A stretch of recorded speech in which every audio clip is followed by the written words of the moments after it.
Hello, everyone. Welcome to the second community call for PowerTrade.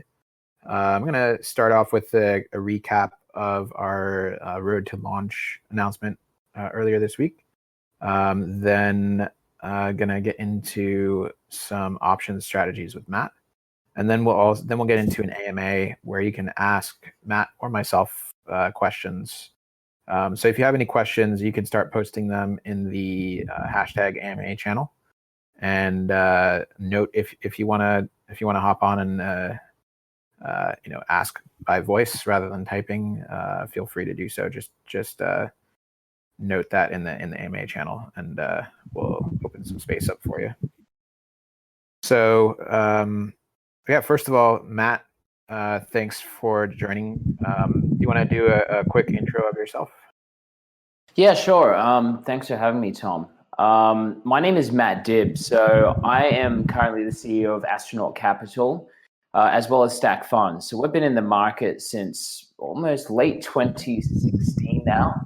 Prior to that, from a traditional equities and derivatives background. We've done a bit of everything in this space, really. Everything from the ICO days through to now more sort of liquid trading and derivatives. I guess on the options side, and part of the reason why I'm here tonight is to chat about sort of our strategies within the options markets, what we're seeing right now, as well as sort of our outlook on the market and how to approach that from a options and volatility point of view. So yeah, looking forward to sharing a bit on that, and welcome to answer any questions. Cool, thanks. I'm gonna dig into some of those strategies with you in a little bit, but I just wanted to do a quick recap of the update that we put out last week.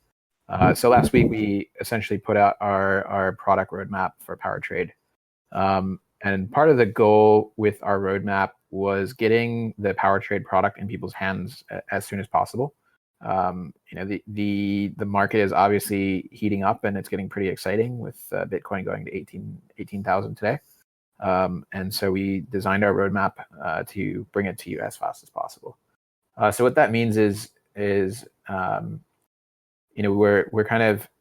we had originally planned to launch what I would say is a full-featured options platform, and we've kind of tranched it out into multiple releases so that you can get the product sooner. So what this means is that when we launch, you'll only be able to buy options. You won't be able to sell options.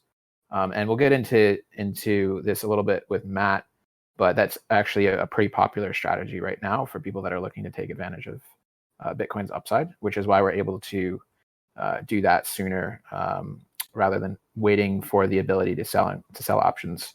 And the reason that we need to take a little bit more time to offer selling is that we have to, in order to sell, we have to have a fully functioning margin system.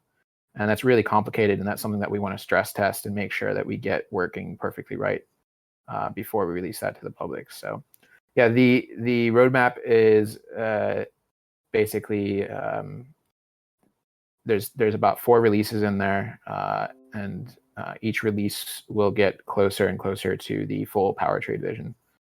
So we're pretty excited about that, and looking like we're all going to be able to buy Bitcoin options beginning of December. So yeah, keep an eye out for that. So yeah, now I want to dig into some of the option strategies with Matt. Matt, what's your take on the market right now? Bitcoin just hit 18,000 today, briefly dropped to 17, and then popped right back up to 18. Yeah, man. The past few weeks have been pretty interesting. How are you thinking about the market?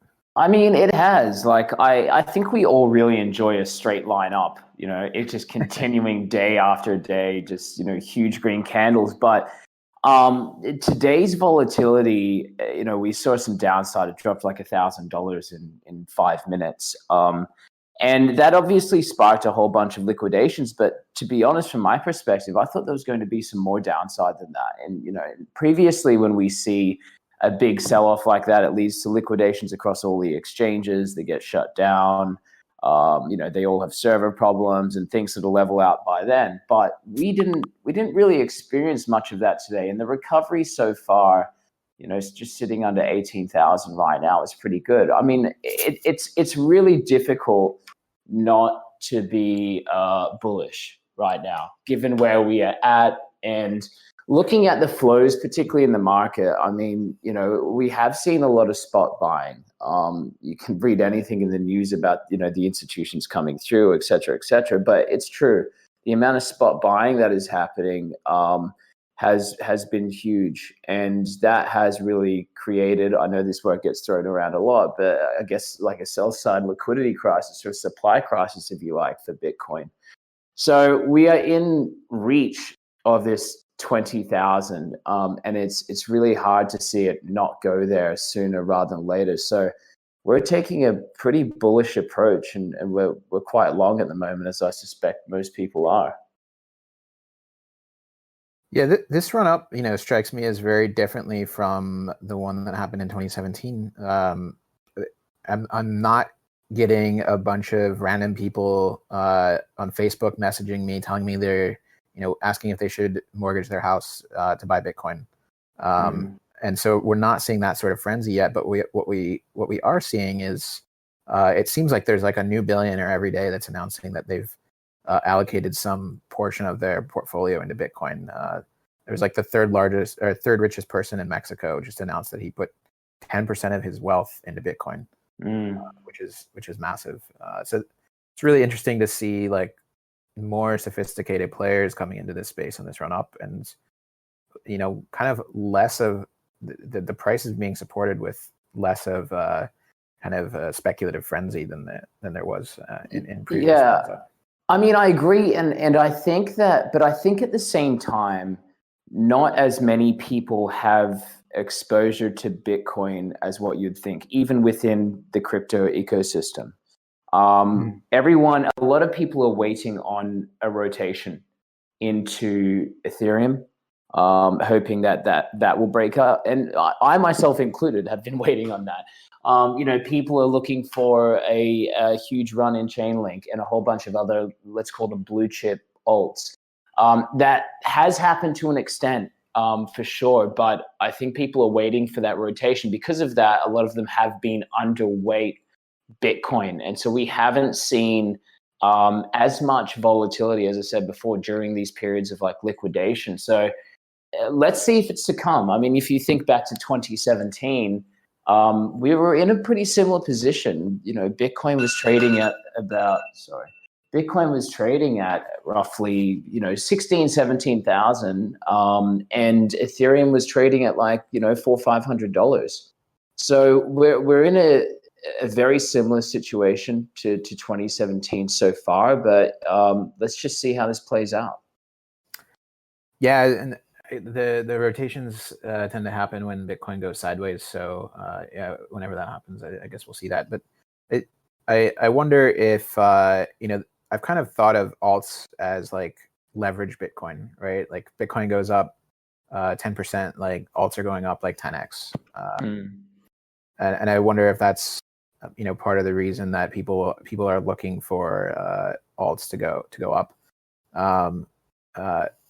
And so what I'm wondering is like, you guys employ option strategies with stack funds, and I'm wondering if you can get similar returns that you can get with alts, but with derivative strategy on Bitcoin or ETH as well.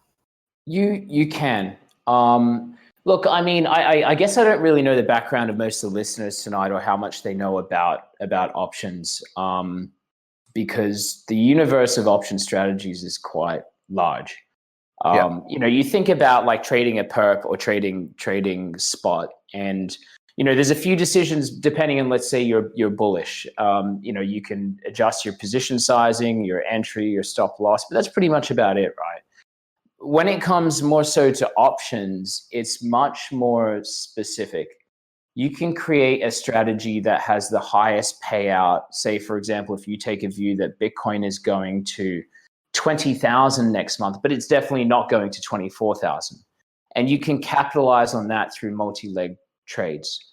Alternatively, if you think Bitcoin's not going to go past 20,000 by next week, then you can also capitalize on that by selling calls or whatever. So you're taking a much more of a definitive view on the market. And I guess the great thing about it is that despite what market you're in, whether BTC, for example, is trading sideways, or whether it's going down, or it's just slightly bullish, or it's hockey stick like it is now, then you can employ a different strategy to take advantage of that in its fullest. So, I mean, to answer your question, is it possible to gain like a 10 bagger, as people would say, on buying call options? Absolutely. You know, we see it. We see it every day. You look at like a subreddit Wall Street bets, like for stocks, and those degenerates are playing, you know, 10, 20x sort of options out of the money. You can do it. Is it a little bit of a gamble sometimes? Yeah. I mean, you're generally, for example, buying a call option for $22,000, let's say, a 22,000 strike call option on Bitcoin that's expiring next week. Now, right now, that call option, if you bought it, would just be like, you know, cents in the dollar. But if it actually got close to there, it didn't even have to get to there, but if it got close to there, you could be making, you know, a 10, 20x by next week. So you can really, I guess, adjust the way that you are trading these depending on your risk tolerance. And, you know, you can go full gambling, or you can be extremely conservative and professional in the way that you're trading as well. It works both ways. So in the case where somebody wants to go, you know, maximize Bitcoin going up as much as possible, you know, the first step is buying spot, but you know that might only go up, say 20% or something like that, right? Then the next step is say leverage trading, but the higher leverage that you have, then the more likely that you could get liquidated with you know, just today there was $1,000 movement down and then it popped right back up. But if your liquidation level was you know, $1,000 underneath, then you would have been liquidated right before it went up, right? Yeah. So with options, when you're buying a call, there's not really any liquidation risk, but I guess the main risk is that the option expires worthless at the end of it. So, but with options, there's still that kind of outsized payoff versus buying spot itself. So you could still get kind of the returns of leverage, but without the liquidation risk. Yeah. I mean, that's definitely that's like the, all right, I want to gamble on going long on Bitcoin, right? Yeah. I mean, look, one of the things that we see a lot recently, I mean, looking in the market and options premiums across all the platforms that are out there, we consider them quite cheap, you know, relative to their IV, their implied volatility.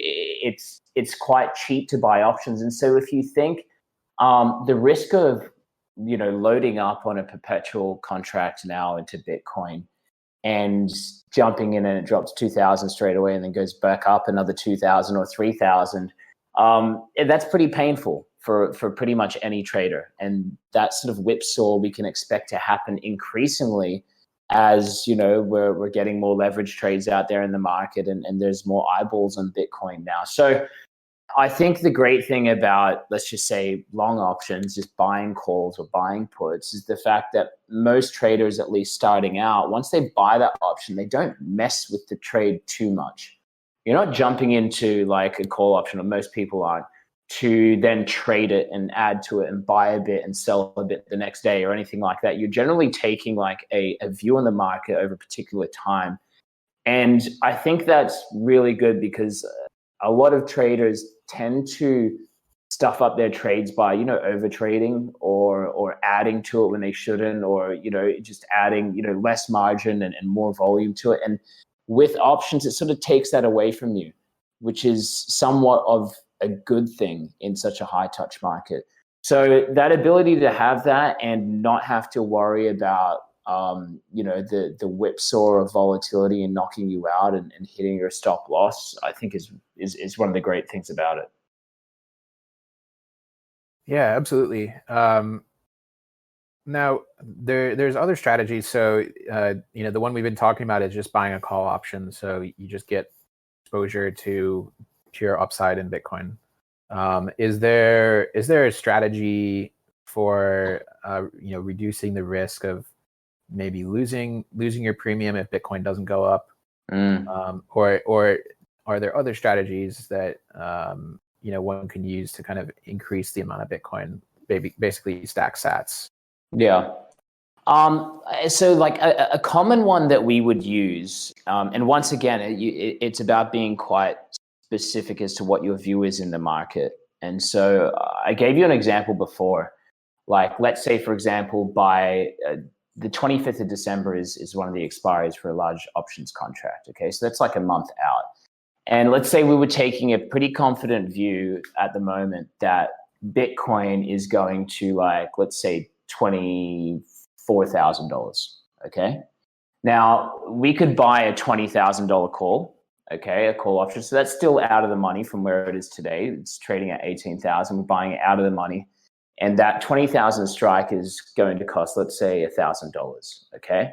Now, if it doesn't go our way at all, we're going to lose that premium. Once time runs out, we're battling time decay the whole time.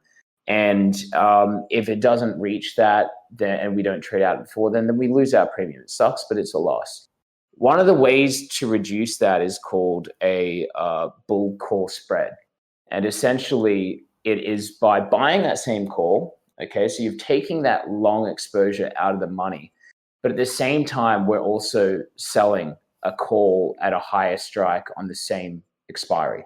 So that $1,000 call that I bought for the 20K strike, we then look to sell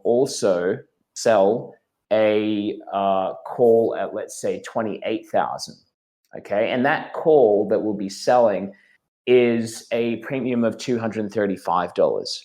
So we would actually, because we're selling that call, we're actually getting the money for that. Now, if Bitcoin, trades at 20,000, for example, or 24, let's say 24,000, it meets it in the middle, we're making money on both legs of that because we've picked up our premium from the higher sold strike, and we're also obviously in the money on our initial bought call as well. So that is essentially, it's reducing the risk because you're taking a view that the market is going to go up, but it's not going to go up, mental past 28,000, past $28,000. That's, one of the problems with that, however, is that if you saw this, this hockey stick growth through that 28,000 level, then essentially you're capping your profits. And I mean, no one likes that, but when you think about, the risk management of it and being able to basically reduce the cost of this long exposure by like 25 or 30%, it's pretty good. So that's one of the strategies that we see sort of employed a lot, particularly around, if people are bullish. And on the other side of that, if you were bearish and you wanted to implement the same strategy with puts, so buying a put and then selling them even further out of the money, we call it deep out of the money put, then you can do that. It's exactly the same. That's called a bear put spread. So those are one of the things to obviously reduce the capital costs and taking that directional exposure into the market. I think that's probably one of the ones that are used the most at the moment. So CW just asked a question. Why not just open a long, leverage long position rather than do a bull call spread? Yeah, I mean, good question. So I think we looked at this before. There's a number of things that you got to consider. Number one, the payoff in terms of options when implied volatility is quite low and you're buying up the options. If implied volatility increases, you're making significantly more money, particularly as it goes into delta and in the money. So your return and payoff on the options can actually be significantly more. When we buy what we call, you've got at the money options. So we're at 18K right now. If I bought an at the money option, it'll be 18,000 strike. If I bought an out the money option at 20,000, that option for 20,000 is pretty cheap because we're not even there yet. So when you're buying those options out of the money, your potential payoff is generally much larger particularly if it goes your way. So in answer to his question, the payoff for the return on investment in options, if they actually hit, can be much, much more. The second part of that, as you mentioned before as well, Tom, is more around the volatility. So are you comfortable taking a large position in a perpetual contract right now? And being subject to a lot of volatility or huge wicks or liquidations that occur, could you hold on for that period of time? Or if you're buying an option, you don't really need to worry about that. You are working against time, of course. However, you're not subject to that huge amount of volatility that may knock you out and hit your stop loss. So it sounds like the price that you buy the option for basically determines how great your payoff would be. So if you get options at a cheaper price, then the multiple of potential ROI, if it expires in the money, is higher, and could potentially be higher than a futures or leverage position. Absolutely. I mean, if you look at an example of like a $20,000 call expiring next week, or let's say like on Friday, they're going to be very, very cheap right now. So you're looking for this huge move in the market. Now you're able to pick up those options very cheap. And essentially you can make, in some instances, I'm just pulling numbers out here, but you could be making, a 10, 20x on a position like that.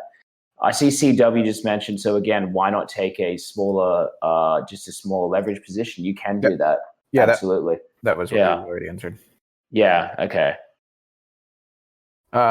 So this also brings up a earlier question, which is what's up with Binance's options?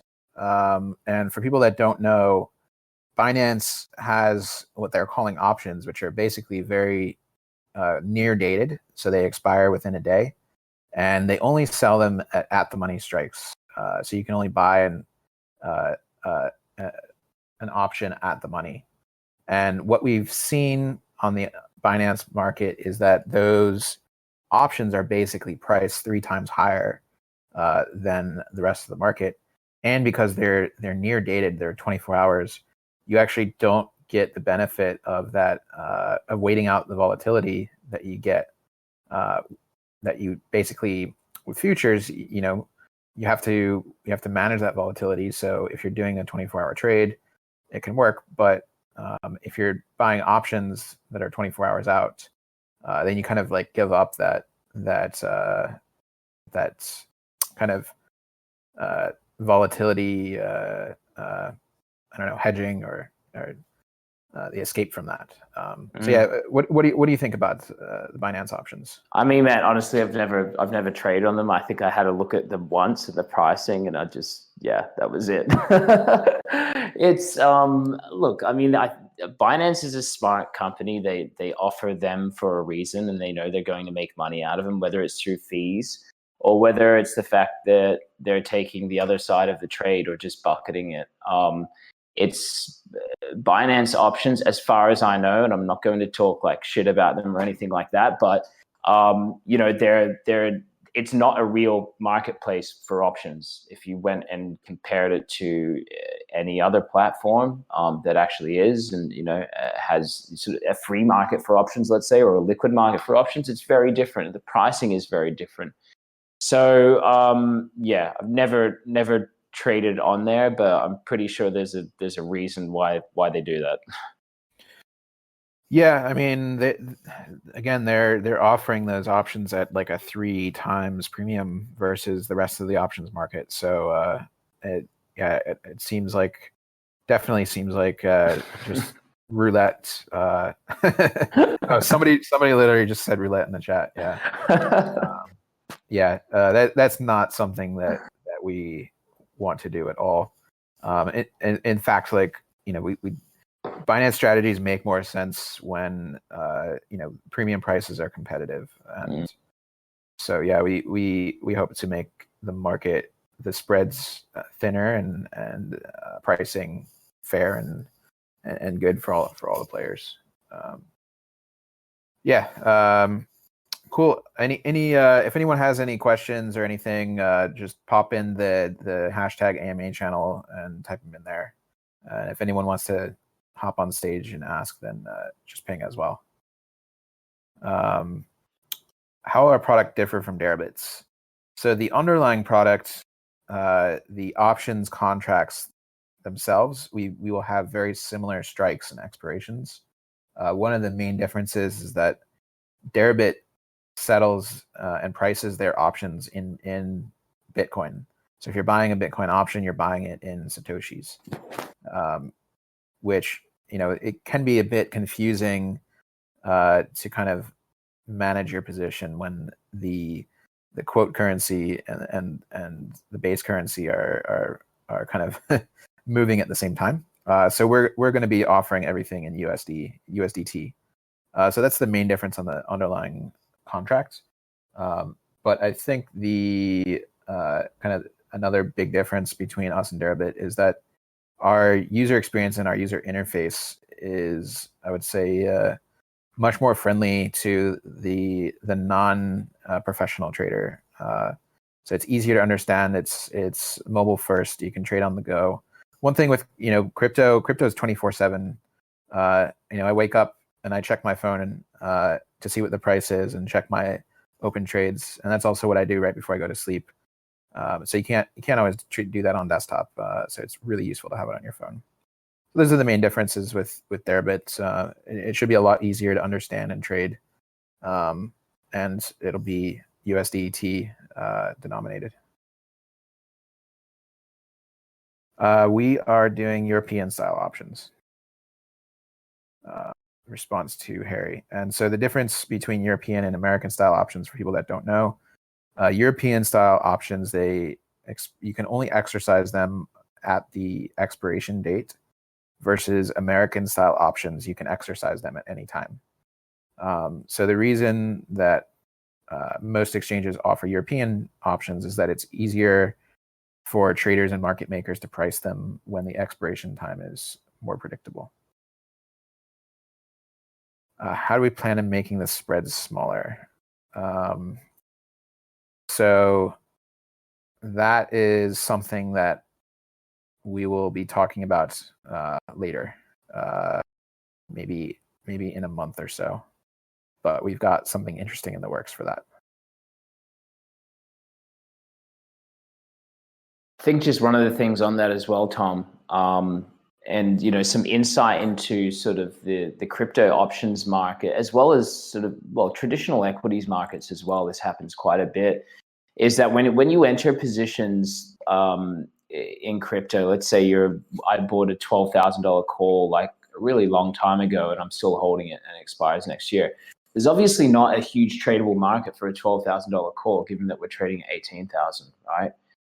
So one thing that I think a lot of participants are slowly learning to do is being able to basically delta hedge their positions so that they don't need to be subject to ongoing price movements. They can essentially sell a certain amount of, let's say, perpetual contracts against it so that they can hedge that options contract, and they can just let it expire. And again, it won't fluctuate in price by doing that. So that is, just as some insight, that's sort of a very common technique at the moment within sort of the options trading arena to be able to stabilize your returns. Okay, interesting. Zeno asked about liquidation. Isn't liquidation essentially the same for margin trading as expiring worthless for options? So it's not the same because with a liquidation, maybe you're buying a future that's dated for December 25th, but your liquidation price is 17,000. And so anytime that the price hits 17,000, then you'll get liquidated. And you don't know if or when that will happen. Versus with an option, you know that it expires on December 25th.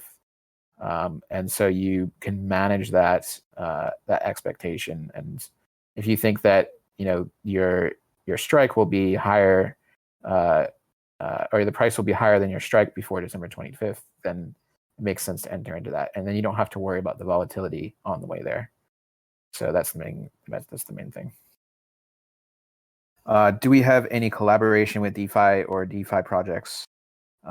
So we do have the PTF token, which is DeFi in a sense. It's an alternative to an exchange insurance fund. So the funds there are managed by the DAO in the treasury. So it's basically a DeFi treasury that covers any black swan events on the exchange. Collaboration with other DeFi projects, it's a little bit early.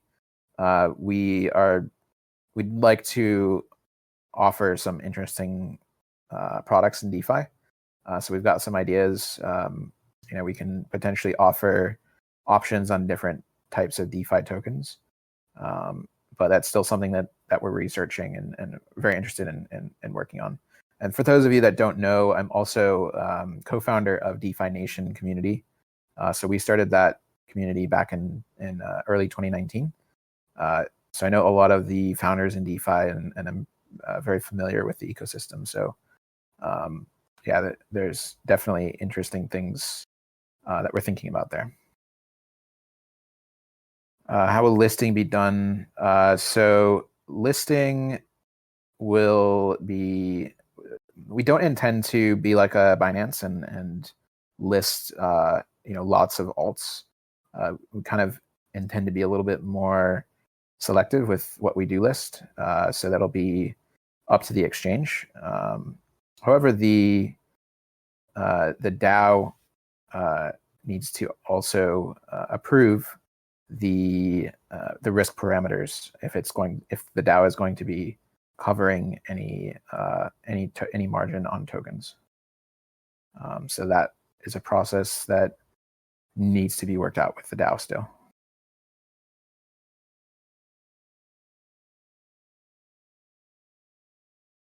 Will we eventually have options covering various alts?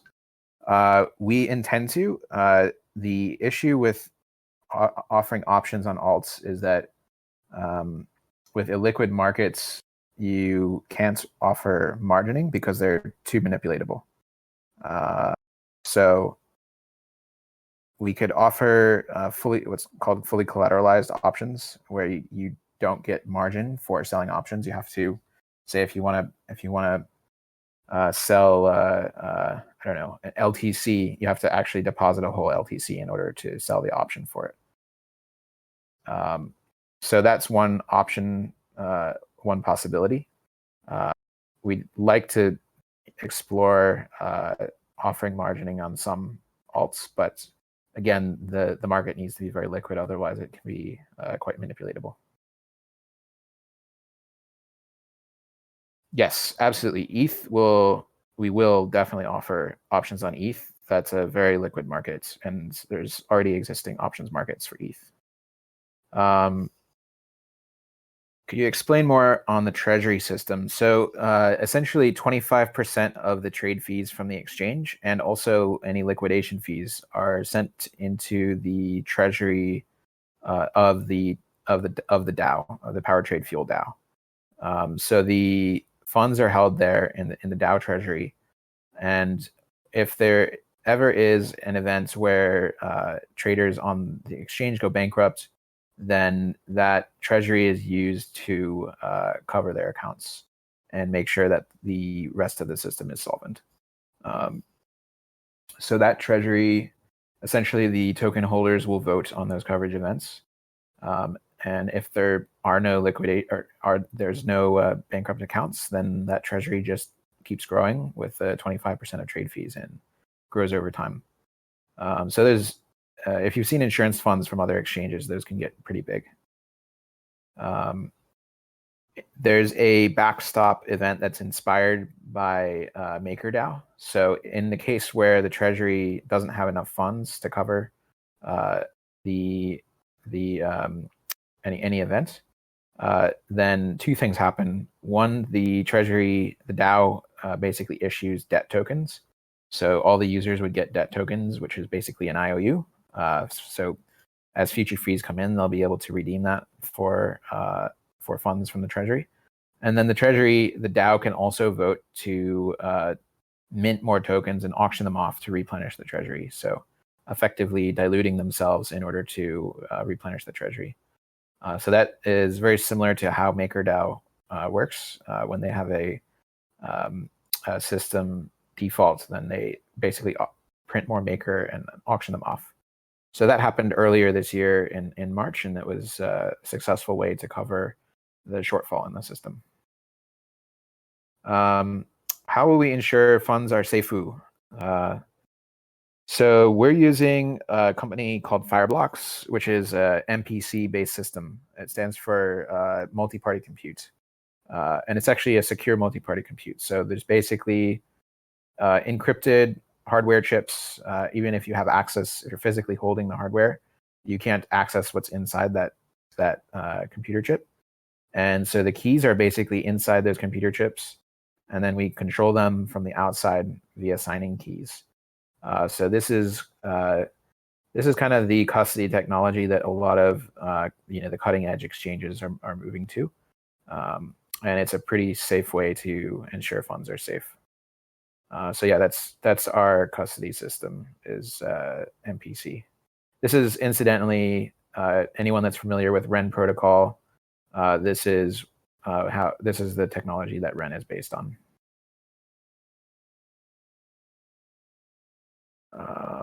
Exact date for Genesis and Groth releases. So we haven't put any public dates on those releases yet, just because the initial launch is there's always a lot of work to that and a lot of unexpected work. So yeah, we're working to get it out as soon as possible within weeks. But we're not putting a hard date on that just because there's with the first release, there's always unexpected things that come up.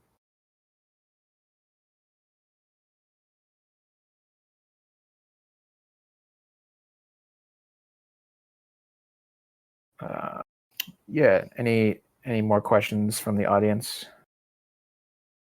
Any questions about option strategies? I know Matt actually, maybe you could talk a bit about the strategy that you guys use at Stack Funds. Yeah, I mean, so we do a few things. I guess more recently we've been selling a lot of puts purely on rising price. So essentially, by selling out of the money puts, you're collecting a premium. We do it on a weekly basis, if not a fortnightly basis. I mean, doing that, if you look at even over the course of like the last 3 to 4 months ish, you can yield anywhere between selling puts and calls over your Bitcoin, anywhere between 2% and on a really good month 5.5% to 6%. So that's on top of the Bitcoin that you already own. And once again, I mean, you are taking a directional view on the market. It's more a matter of measuring up the risk on that, selling far enough out of the money so that you're not going to get hit. But we've found that to be a pretty consistent way to make some good yields in the market. And honestly, IV and option premiums have been suppressed for quite some time because we're not the only ones that have been doing this type of strategy. I think a lot of different OTC shops and a lot of option sellers have been involved with doing the same thing.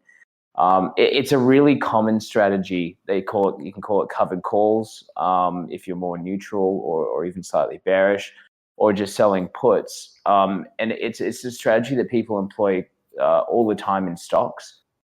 Some people refer it to income yield on their stocks, and it's been translated into crypto more recently and very, very heavily over the course of sort of the last 12 months. You're not doing it to make huge, 200% gains in weeks or anything like that, but it is something that can produce a nice yield on the Bitcoin that you're currently holding, and far better than lending it or anything like that with all the counterparty risk associated. So yeah, that's one of the other things that we've been doing. We did take some positions quite some time ago of what we call like a strangle. So a strangle, some of you might have heard of like a straddle position, which is basically buying a call and buying a put at the same strike price, and you're expecting a huge movement either way. Whether it's up or down, you don't care. You just want it to really move far enough so that you make enough money on your winning leg, and you're going to lose on your losing leg, but the winning leg makes up for your loss substantially. So with a strangle, what you do is you move those strikes out further so they're out of the money. So if we're trading at 18,000 right now and you say, well, I'm expecting a huge move, like it's either going to go to 14,000 like in a month, or it's going to go to 25,000. What you can do is you can buy a call at 20,000, and you can buy a put at, say, 16,000. And as long as it moves violently, pretty much in either direction, enough, then you're making good money. It's almost like you're not quite sure which way the market is going, but you know that it's going to really push through in either direction. So that's something that we're sort of setting up for. We're still pretty bullish, so we're not really buying many puts now, but I'm pretty sure it'll become relevant to us very soon. Got it. So straddle was kind of one of the first strategies that I used back when Bitcoin was pretty volatile. It was just going up and down all the time. Didn't really have a clear direction. I'd basically buy a straddle, so that's one call and one put. Yeah. Right at the money, and I'd do it maybe with a 1 to 2 month expiration. And generally, if Bitcoin goes up, then your call is profitable. If Bitcoin goes down, then your put is profitable.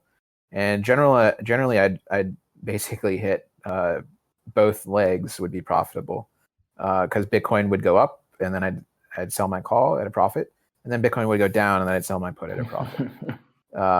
So when Bitcoin, it just has a lot of like up and down and like not really any direction, then a straddle strategy can be pretty profitable, because you basically can fill both legs. But yeah, I mean, it's a good strategy to employ as long as options premiums aren't really expensive. Because yes, other than time working against you, you've also got, if you're buying options, then you've also got volatility working against you. If volatility drops out in the market, then the options price completely plummets as well. So you want to ensure that IV is relatively low when you're buying a strategy like that. Otherwise, even if it is going in the right direction, you can still be losing money. So you need to be quite smart in the way in which you're executing it.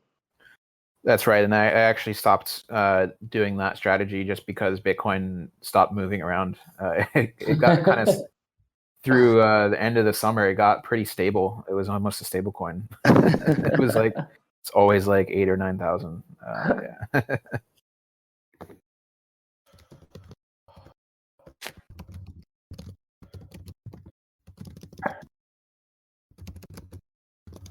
Yeah. Will we consider issuing synthetic tokenized stocks? No, we would not ever issue any sort of stock tokens, with at least not without a proper license. Are entirely decentralized options possible? This is a great question. And this is something that I've been doing a lot of research on. So entirely decentralized options are definitely possible. However, the ones that exist and the way that they're currently possible to do are not exactly useful. And so the reason for that is, if you look at Open is a pretty simple options contract. You deposit ETH to write a call option, and you deposit some collateral to write a put option. The problem with that strategy is that it's very capital inefficient, and most people who want to write options and provide liquidity in options don't want to have to deposit an entire ETH or an entire Bitcoin just to write the option. So they want to be able to write it on margin. So maybe 10% of the value of a Bitcoin in order to write an option. So what we've seen with any options products that basically only offer fully collateralized options is that they get very little liquidity because there's not that many traders that actually want to write options on their platform. So this is the big problem that DeFi options face, because once you introduce margining for writing options, then you have a lot of liquidation risk and timing risk. And with options, things can get complex and blow up a lot quicker, and it's a lot less clean cut on as to how liquidations should happen. And if you don't have, for instance, cross portfolio margining, and you're writing options, you can really get screwed, and the system can actually go bankrupt if it's not properly managed. So based on all my research, I don't think it's currently possible to offer margined options writing in DeFi. And that's because when there is a large event, if you recall Black Thursday in March, basically the liquidations that were supposed to be happening on a system like MakerDAO stopped happening because the network was so clogged up that nobody could get transactions through. Nobody had capital to perform liquidations, and the markets kind of froze up. And that's exactly, you need that uptime when there's these large movements. That's exactly when you need the uptime. And so with the current layer one approach of margining for options, I don't think that it's possible right now. However, technology that I'm seeing maybe 1 to 2 years out could potentially make that possible, especially when it comes to layer 2 tech. So that's something that's on our roadmap to basically research and see how we can potentially provide more decentralized options in the market. Yeah, Matt, I don't know if you've done research into the DeFi options at all. If you have any thoughts there. Yeah, I actually traded a couple just as a test. I looked, for me, they were just super slow. The user experience isn't quite there as yet, and the pricing was not all that great. Yeah, I mean, I do get that it has its advantages, like for sure, all decentralized things do. But when you're looking at pricing, that's 60-70% away from the mark of its centralized sort of counterparties or competitors, let's call them. It's really hard to go with it. So until that sort of narrows, and I think that's going to really take some time. I know there's a lot of stuff in developments, but I think it will take a long time. Probably not an avenue that would be exploring a lot. Yeah, that's kind of my feeling as well. It's very interesting, but for people that want to trade serious volume, they're gonna really realize that they're just leaving a lot of money on the table by going with the DeFi options right now. Somebody just did a comparison, like Degen Spartan bought some call options on Hedgic, and he was showing off his profits. And then somebody pointed out that he could have had double the profits if he had bought the same options on Deribit. Just because the premiums on Hedgic were like 2 to 3 times higher. So yeah, with decentralized tech, it takes a lot longer to build stuff that works well. Yeah, we got to scale ETH. I'm pretty bullish on like layer 2, like rollups and state channels. So I think once those technologies are a little bit better fleshed out, then we might be able to see some like off-chain liquidation systems that potentially enable decentralized derivatives and margin.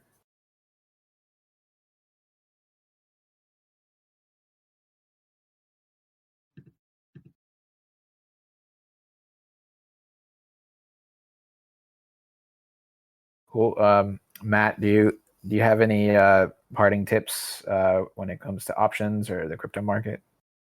Yeah, I mean, guys, same as everything for options. Take it slow. Start off with purely just buying calls and buying puts. Read up on the Greeks. I think if you just go into options, I think a lot of people sort of have this what do you call it, like a binary mentality. You've got binary options where, you know, you expect a 80% payout if it hits a certain number. Real options are nothing like that. So you do need to get a little bit of understanding as to how it works, how options premiums are actually made up. And it's not that complicated. Sometimes it can be a little bit of a learning curve, but once you get it, I guess it opens up, you know, you're trading to a lot of different possibilities. No matter what the market is, you can always find a way to either get yield or you know, take advantage of the directionality of it. So do a bit of research, and I think that's something that you guys are, you know, I'm told that you guys are going to be focusing on more so of the education as well, Tom, which I think is really good, because there's just not enough around it, around sort of options education in the market. I know a few people have tried to do it, but you know, for the time being, you know, check out a couple of books or YouTube clips. It can just be options on equities. It's the same thing. Once you've traded on one asset, it's essentially the same thing on another. And if you understand the basic mechanics of the Greeks, they call them, then it's really going to help you on in your learning and you know, being profitable in trading options. In terms of the markets, stay bullish, but stay calm. Like, don't get ahead of yourself right now. I think everybody's getting pretty excited. I know everyone's waiting for ETH to break out. It will one day. So keep cool. Yep, and that brings up a earlier question. Yes, we are working on a tutorial series for newbies. So yeah, we'll have kind of you know, different educational pieces on learning to trade options from the beginner basics all the way up to like the more advanced Greek strategies. Yeah, that is something that we are working on for PowerTrade. So yeah, hopefully it'll make it a lot easier for people to learn how to trade options. I know that a lot of the material out there is pretty dense, and we kind of we're working on making it a little bit more approachable for people. So yeah, that is a wrap for this week. This is community call number 2. Thank you, Matt, for joining us today. And we'll have a recording of this available either end of this week or early next week. We'll put this up on YouTube to share with folks. So thanks for joining. We have a good number of people on the call today. Thanks for taking the time. And look forward to getting the app in all of your hands. All right. Thanks, everyone. Thanks, guys.